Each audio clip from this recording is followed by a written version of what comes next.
"Mommy, do you still love me when you're tired of me?" That's what my 6-year-old asked me one evening, and I completely broke down. Right there beside his tiny bed, I felt the world stop. I had no words, just tears. It had been a long day. The kind of day that slowly chips away at your patience. The dishes were stacked in the sink like a monument to exhaustion. The baby had been crying all afternoon. The house was a mess, dinner was late, and I'd already snapped more times than I wanted to admit.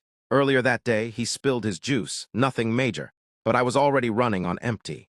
I responded sharply. I wasn't mean, but my tone, it wasn't kind either. And I saw his little shoulders sink. But I just kept going. There was no space to slow down. Then, at bedtime, as I tucked him in, he looked up at me, those big innocent eyes, and asked that question. "Do you still love me when you're tired of me?" I knelt down beside him and tried to hold it together. But I couldn't. That question shattered me. Because deep down I knew he had felt something. He had noticed the distance, the tension, the weight I was carrying. And he thought it was because of him. Parenting isn't for the weak. No one tells you how hard it really is, not just the physical part. But the emotional toll, the guilt, the fear, the quiet moments when your child reflects something back at you that you didn't even realize you were showing. That question didn't just come from nowhere. It came from my tone earlier, from my distracted glances, from the sighs I thought he didn't hear. And in that one moment, my child reminded me that even the tiniest hearts are deeply aware of the energy we carry. Even if we never say it out loud, they feel it. The truth is, I was tired, I was overwhelmed.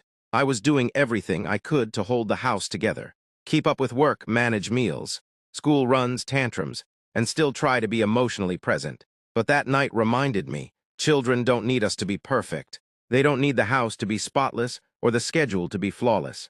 They just need to feel safe, seen, loved even on our messy days. And in that moment, kneeling beside him, I realized something. I hadn't failed because I got tired. I hadn't failed because I got overwhelmed. I only failed if I let the tiredness build a wall between us. So I held his little hand and said, "Baby, Mommy never stops loving you.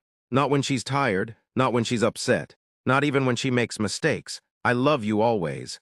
And he smiled, just a quiet little smile, but it held so much peace. You know, we carry so much as parents.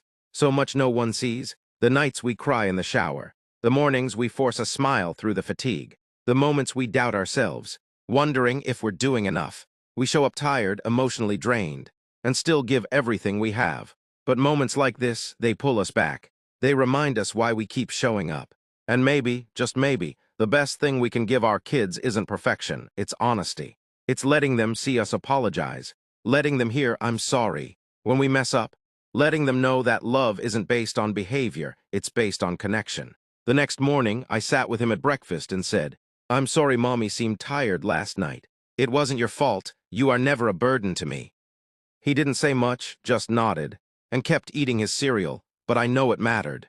Even if he didn't fully understand the words. He felt the repair, he felt seen again. And isn't that what we all want? To be seen, to be understood.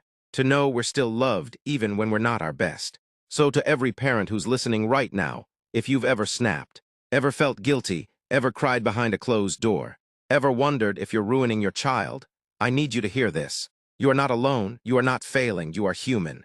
And the fact that you care this much, it means you're doing more right than you realize. I know parenting doesn't come with a manual. Most days feel like guesswork. But love, that deep, unshakable love, that's your compass. And if your child ever says something that catches you off guard, something that pulls you into a puddle of tears, don't let it break you, let it awaken you. Let it remind you that what you're doing matters. That showing up even in your weakness still counts. They don't need a perfect parent, they need you. Hey, if this story spoke to you, I want to hear from you. Has your child ever said something that completely stopped you in your tracks? Something that hit deep? Drop it in the comments. I promise you're not alone. And if you're a tired parent doing your best day after day, hit the like button, subscribe if you want more real, honest moments like this. We're in this together. Remember, being a parent doesn't mean you won't break. It just means you'll keep loving even through the brokenness. You've got this.